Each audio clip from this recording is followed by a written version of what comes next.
नमस्कार दोस्तों। आज हम एक बहुत ही क्रिटिकल और स्ट्रेटेजिक टॉपिक पर बात करने वाले हैं। अमेरिका के वेपन स्टॉकपिल पर बढ़ता प्रेशर और ईरान यूएस से वॉर की वजह से दुनिया पर क्या असर हो रहा है। इस वक्त ग्लोबल जियोपॉलिटिक्स एक नए टर्निंग पॉइंट पर खड़ी है। एक तरफ यूनाइटेड स्टेट जो दुनिया का सबसे पावरफुल मिलिट्री नेशन माना जाता है, और दूसरी तरफ ईरान जिसके साथ टेंशन ने मिडल ईस्ट को एक बार फिर से अनस्टेबल बना दिया। सबसे पहले इम्पैक्ट एनर्जी मार्केट पर देखने को मिला। स्ट्रेट ऑफ हॉर्मज जो दुनिया की लगभग 20% तेल सप्लाई का रास्ता है, वहाँ पर टेंशन बढ़ने से ऑयल प्राइस तेज़ी से ऊपर गए। ब्रेंट क्रूड $80 पर बैरल के आसपास पहुंच गया, और एनालिस्ट कह रहे हैं अगर कॉन्फ्लिक्ट लंबा चला तो ये $100 क्रॉस कर सकता है। इसका सीधा असर ग्लोबल इन्फ्लेशन पर पड़ेगा।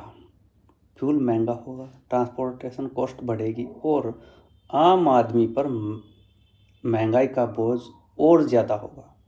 अमेरिका में गैसोलीन प्राइस $3 पर गैलन के ऊपर चली गई,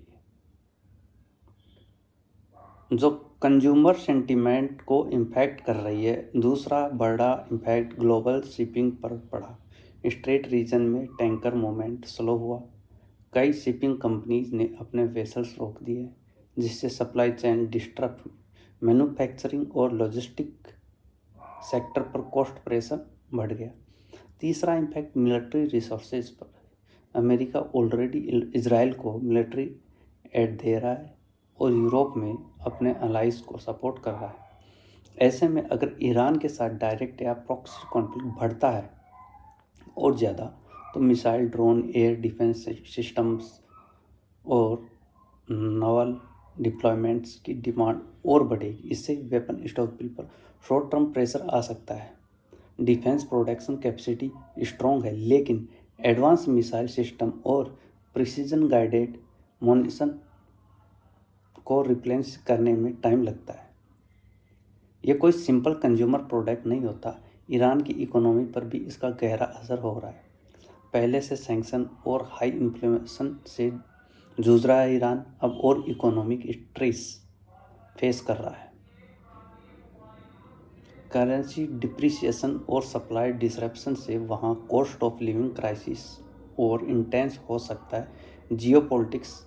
पॉलिटिकली देखा जाए तो अगर कॉन्फ्लिक्ट एक्सलेट होता है और ज़्यादा बढ़ता है, तो रशिया और चाइना जैसे देश डिप्लोमेटिक और स्ट्रेटेजिक एडवांटेज लेने की कोशिश कर सकते हैं। मिडल ईस्ट में इनस्टेबिलिटी का मतलब है ग्लोबल पावर बैलेंस में अनसर्टेनिटी।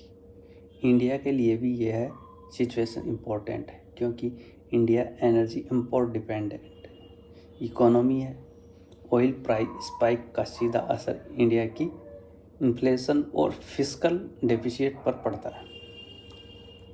साथ ही इंडो पैसिफिक रीजन में अगर अमेरिका का फोकस मिडल ईस्ट में ज़्यादा बिजी होता है, तो चाइना को स्ट्रेटेजिक स्पेस मिल सकता है। इसलिए इंडिया अपनी स्ट्रेटेजिक ऑटोनॉमी मेंटेन करते हुए मल्टी अलाइनमेंट पॉलिसी फॉलो करता है। एग्जाम पॉइंट ऑफ व्यू से याद रखिए, एनर्जी चौक पॉइंट जैसे स्ट्रेट ऑफ हार्मोज ग्लोबल सिक्योरिटी के लिए एक्सट्रीमली इम्पोर्टेंट होते हैं। प्रोलॉन्ग मिलिट्री इंगेजमेंट से डिफेंस रिजर्व पर स्ट्रेन आ सकता है, और जियोपॉलिटिकल कॉन्फ्लिक्ट का डायरेक्ट इम्पैक्ट ग्लोबल इकोनॉमी पर पड़ता है। अंत में यह समझना ज़रूरी है कि ईरान यूएसए टेंशन सिर्फ दो देशों का मुद्दा नहीं है। यह global oil market, inflation, military strategy और इंटरनेशनल रिलेशन का इंटरकनेक्टेड इशू है। दुनिया एक दूसरे से जुड़ी हुई है, और किसी एक रीजन का अगर पूरी दुनिया की इकोनॉमी को जला सकती है। इसलिए इस सिचुएशन को सिर्फ वार के रूप में नहीं, बल्कि स्ट्रेटजिक बैलेंस के रूप में देखना होगा। अगर आपको ऐसे ही डिटेल एनालिसिस पसंद है, तो चैनल को सब्सक्राइब करें, वीडियो को शेयर करें और इन्फॉर्म रहिए, क्योंकि जियोपॉलिटिक्स समझना आज के युग की सबसे बड़ी पावर है। जय हिंद।